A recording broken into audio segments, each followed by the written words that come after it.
오늘 말씀은 시편 135편 1절에서 14절 말씀입니다. 함께 우리 봉독하도록 하겠습니다. 할렐루야. 여호와의 이름을 찬송하라. 여호와의 종들아 찬송하라. 여호와의 집 우리 여호와의 성전 곧 우리 하나님의 성전 뜰에 서 있는 너희여 여호와를 찬송하라. 여호와는 선하시며 그의 이름이 아름다우니 그의 이름을 찬양하라. 여호와께서 자기를 위하여 야곱 곧 이스라엘을 자기의 특별한 소유로 택하셨음이로다. 내가 알거니와 여호와께서는 위대하시며 우리 주는 모든 신들보다 위대하시도다. 여호와께서 그가 기뻐하시는 모든 일을 천지와 바다와 모든 깊은 데서 다 행하셨도다. 안개를 땅 끝에서 일으키시며 비를 위하여 번개를 만드시며 바람을 그 곳간에서 내시는도다. 그가 애굽의 처음 난 자를 사람부터 짐승까지 치셨도다. 애굽이여 여호와께서 내게 행한 표적들과 징조들을 바로와 그의 모든 신하들에게 보내셨도다. 그가 많은 나라를 치시고 강한 왕들을 죽이셨나니 곧 아모리인의 왕 시온과 바산 왕 옥과 가나안의 모든 국왕이로다. 그들의 땅을 기업으로 주시되 자기 백성 이스라엘에게 기업으로 주셨도다. 여호와여 주의 이름이 영원하시니이다. 여호와여 주를 기념함이 대대에 이르리이다. 여호와께서 자기 백성을 판단하시며 그의 종들로 말미암아 위로를 받으시리로다. 아멘.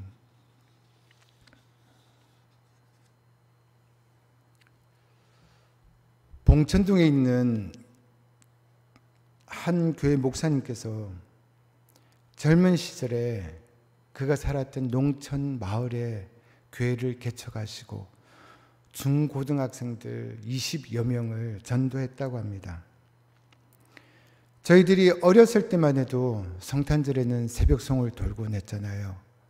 이 목사님도 성탄절이 되어서 이 학생들과 함께 새벽송을 돌 계획을 세웁니다. 그래서 교회에 출석하는 교인들의 집에 도착하면 기쁘다 구주오셨네를 크게 부르고 또 불신자들의 집에 가면 고요한 밤 거룩함을 부르기로 계획했습니다. 새벽송을 돌다가 새벽녘에 마을 한적편에 있는 귀신 들린 무당집을 방문하게 되었습니다. 그 무당집에 도착하니 안에서 굿을 하고 있는지 징을 치는 소리가 아주 요란하게 바깥까지 들립니다. 목사님과 학생들이 도착하자마자 불신자의 가정이었음에도 불구하고 기쁘다 구주 오셨네를 크게 부르기 시작했습니다. 그랬더니 그 요란하게 들리던 징소리가 갑자기 멈추는 것입니다. 그리고 집주인이 겁에 질린 표정으로 뛰어나오면서 얘기합니다. 굿하는 집에 웬 찬송가요? 이제 우리 집은 다 망해버렸어 하고 고함을 지르는 것입니다. 그래서 목사님께서 무슨 일입니까? 왜 그러십니까? 하고 여쭤보았더니 집 안에서 굿을 하던 그 무당과 또 징을 치던 무당이 이 찬송가 소리를 듣고 그 자리에 그냥 쓰러졌다는 것입니다. 이 일로 인하여 그 집에 있던 모든 무당들이 다 예수를 믿고 구원받게 되었다는 그 이야기를 목사님 책에서 읽었던 것이 생각이 납니다. 찬양은 곡조 있는 기도라고 하지 않습니까? 그만큼 우리들이 부르는 찬양에는 능력이 있고 위력이 있다는 것이죠. 이 새벽에 나온 또 우리 사랑하는 모든 양문의 가족들 입술에 늘 하나님을 찬양하는 그러한 입술이 되어지기를 간절히 바랍니다. 오늘 본문 1절 말씀에 할렐루야 여호와의 이름을 찬송하라 여호와의 종들아 찬송하라라고 말씀하고 있습니다.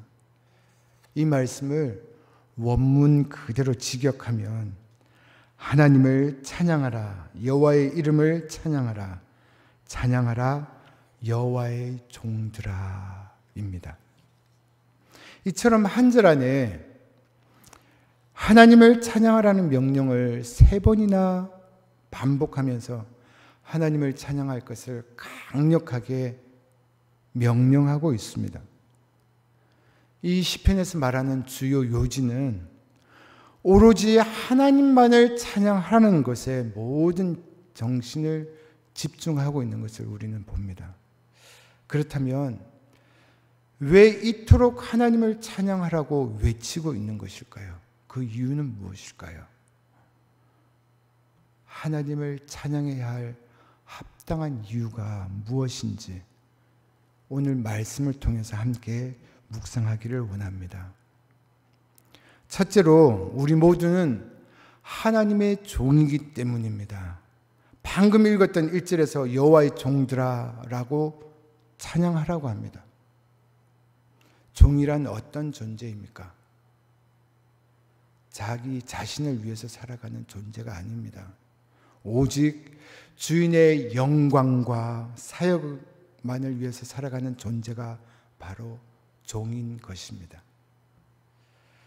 때로는 주인을 위해 힘에 지나는 일들을 감당해야 할 때도 있고 또 주인을 맞이하고자 밤잠을 설쳐가면서 기다려야 할 때도 있습니다. 목회자들을 주의 종이라고 부르는 것도 이러한 의미에서 비롯된 것이라고 할 수 있습니다. 나 자신을 위해서가 아니라 하나님의 영광과 그의 부르심을 따라 살아가야 하는 존재는 비단 우리 목회자들 또 교회에서 직분을 받았던 직분자들 뿐만은 아닙니다.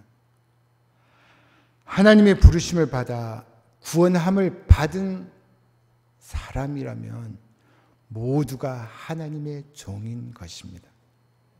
그렇다면 우리는 누구를 위해서 살아가야 하는 존재일까요?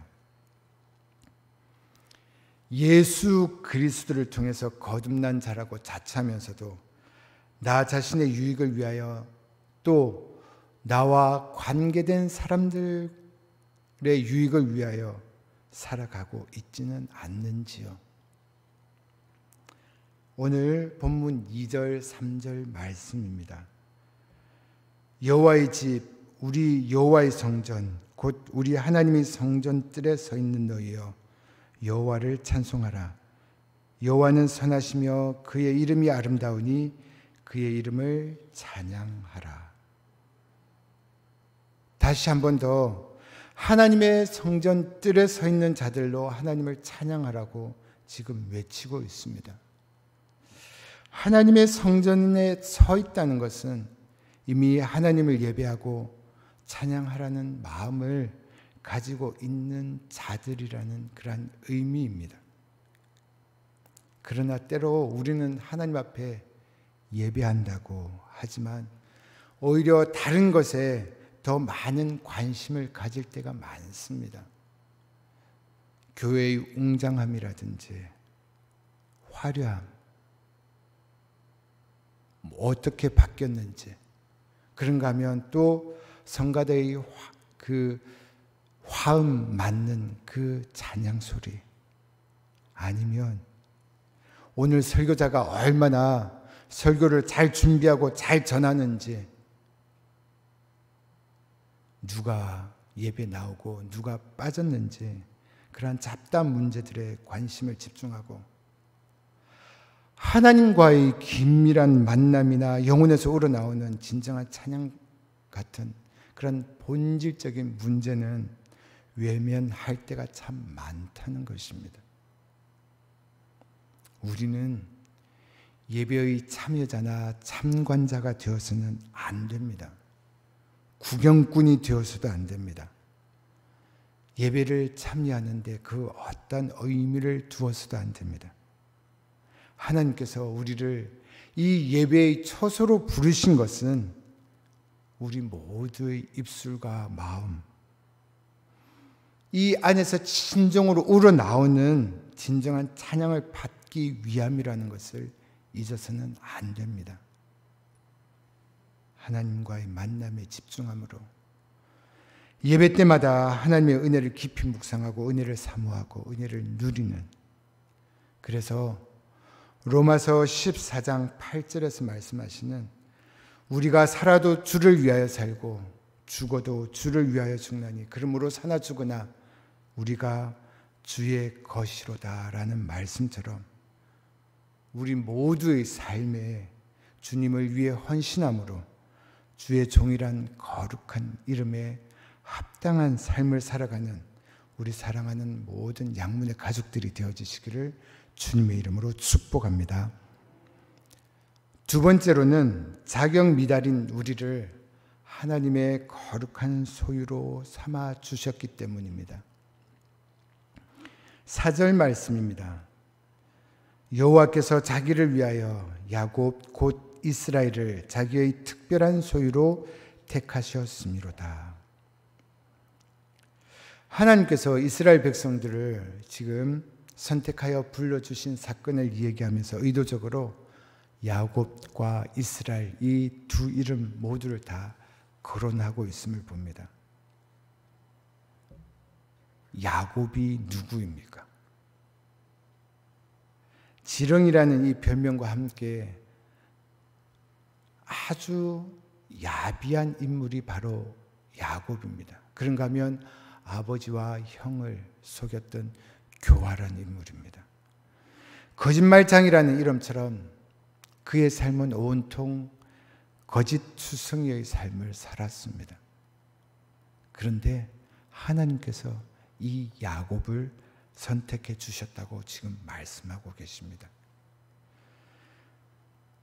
저희들이 말씀을 읽으면서 자칫 오해할 수 있는 부분이 이런 것입니다.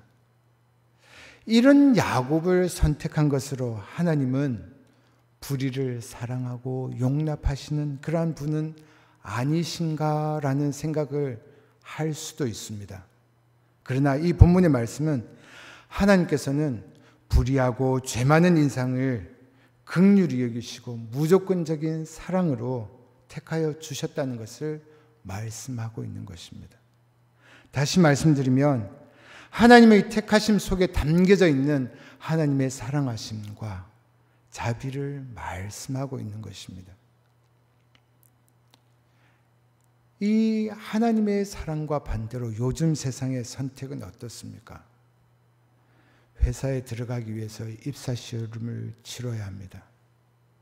공무원 시험이나 또 여러 가지 자격증 시험 같은 것에서 알 수 있듯이 가장 합당한 최고의 능력과 실력을 겸비한 사람들만 선택합니다. 심지어 요즘 젊은이들의 결혼조차도 서로 간의 상방 간 이해타선을 다 따져보아서 선택하는 경우가 얼마나 많습니까? 그뿐입니까? 가장 가까이 오랫동안 하는 그 친구를 사귀는 관계에서도 그렇습니다. 그런데 오늘 말씀을 보면 하나님께서는 이 비굴하고 약골이고 야비하고 또 교활한 이 야곱을 선택하셨다고 말씀하십니다. 만약 그 당시 살았던 이 사람들을 오늘날의 기준대로 시험을 쳐서 선택하려 한다면 이 야곱 대기자의 명단에도 아마 들지 않았을 것입니다. 부적격자였을 것입니다. 그럼에도 하나님은 야곱을 선택하셨고 이 야곱을 자기의 특별한 소유로 삼아 주셨습니다. 바로 이 선택으로 하나님께서 오늘날 우리들을 선택하셨습니다. 하나님의 은혜를 받기에 부적격자이고 함량 미달인 존재임에도 불구하고 하나님께서 우리들을 택하셨고 또 당신의 거룩한 소유로 소중히 간직해야 할 보물 같은 존재로 저희들을 불려주셨다는 그 사실 우리는 잊지 말아야 합니다. 얼마나 귀한 은혜입니까? 얼마나 놀라운 은혜입니까? 그래서 에베소서 2장 8절에서 이렇게 말씀하십니다.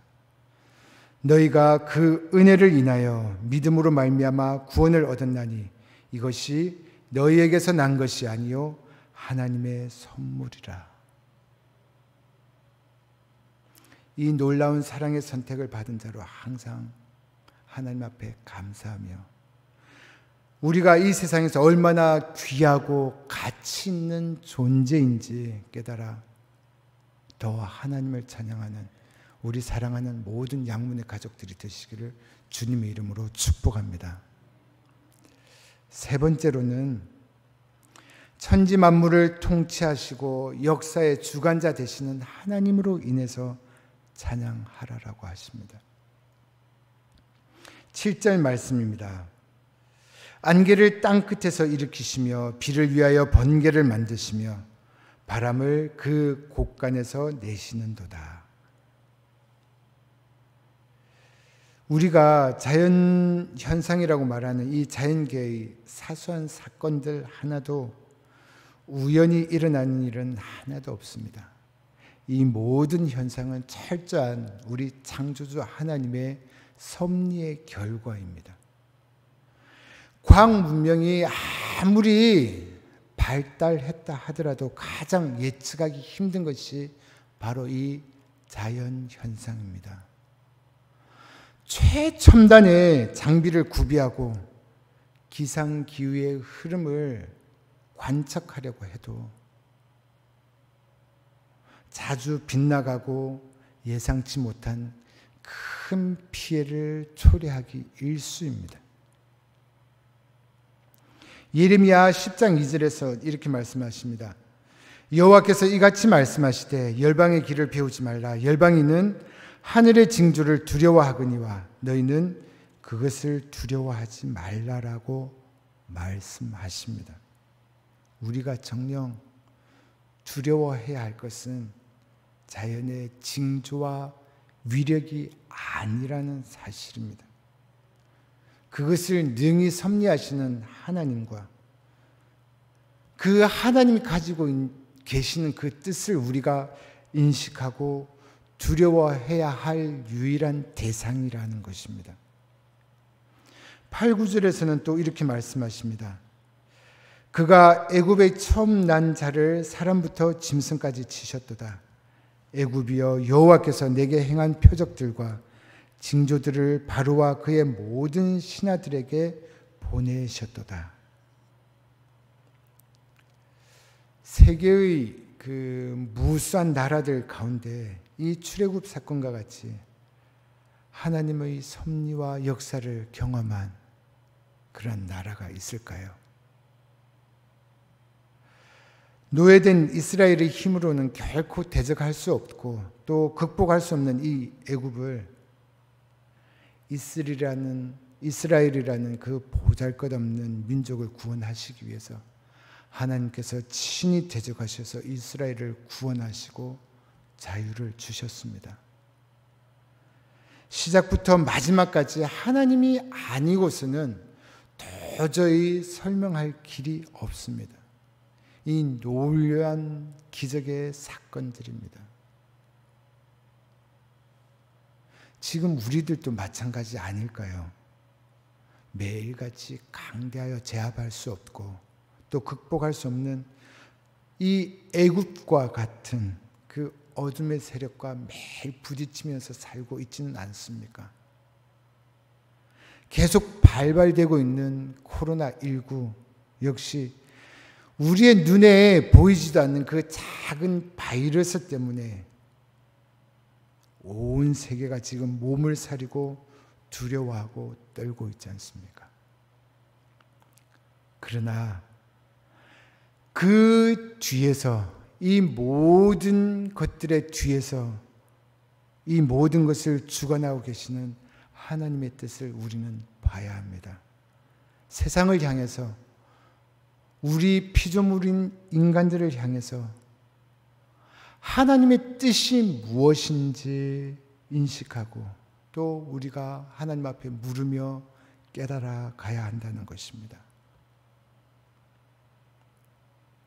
하나님께서 이 세상을 창조하시고 모든 역사를 주관하시기 때문에 그 하나님을 우리는 두려워해야 한다는 것입니다. 사랑하는 우리 양문 가족 여러분, 온 세상의 창조자가 되시고 그 어떠한 권력과 힘 앞에서도 결코 위험을 받지 않으시는 우리 하나님.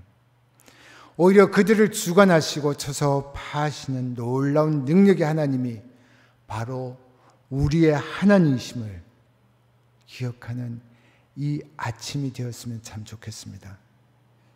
우리의 삶에 계신 하나님으로 인해 우리는 결코 패하지도 멸망하지도 않을 것이고 오히려 영원한 승리의 주역들이 될 것임을 항상 기억하고 하나님께 감사하며 찬양하는, 그래서 하나님 앞에 더 가까이 나아가는 우리 사랑하는 양문의 모든 가족들이 되시기를 주님의 이름으로 축복합니다.